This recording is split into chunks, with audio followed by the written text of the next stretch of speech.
PMP se gewilde pruimkompetisie vind nou alreeds vir 20 jaar plaas. Op 15 Oktober 2016 is die finale kompetisie gehou om die algehele wenners, wat oor ongeveer 2 jaar deelgeneem het, te bepaal. Van vroeg af het die skits bymekaar gekom by die skietbaan op die PMP-gronde net buite Pretoria. Die wind het sterk gewaai, maar elke skit het net een doel gehad en dit was om die groot prys, wat 'n maskryfgeweer was, los te skiet. Ammunisie is sorgvuldig uitgedeel, vorms is geteken en toe kon mens die erns op elke skit se gesig sien toe hy homself begin voorberei en reggeskuif het vir sy skietbeurt.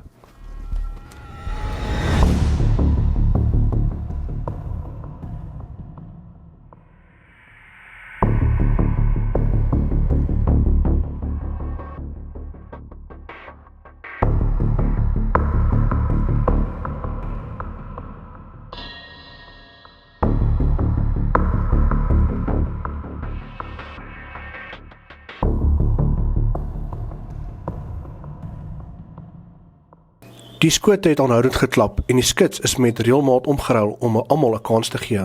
Om vir hierdie kompetisie te kwalifiseer, moet 'n skit 'n minimum van 18 mm groepering tydens die streekkompetisie skiet, waarna hy na die nasionale kompetisie uitgenooi word. Daar was 161 skits op hierdie dag, wat in totaal 924 teikens geskiet het en 77 van hulle kon daarin slaag om minder as 18 mm te skiet.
Deur die dag was die meters besig om te bepaal wie op die ou einde die wenner gaan wees.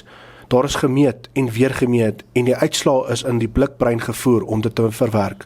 Aan die einde van die dag was hierdie baie mooi groepering van 7,65 mm die wenner. Terwyl daar geskiet en gemeet is, het die skits geduldig hul kans in die groot markiestent afgewag, waar die onderskeie trofees ook vertoon was. Die Wildman groep was saam met die PMP die borge van die nasionale skiet. Wildman het ook onderneem om al die pruim skietdae vir die volgende 2 jaar saam met PMP aan te bied.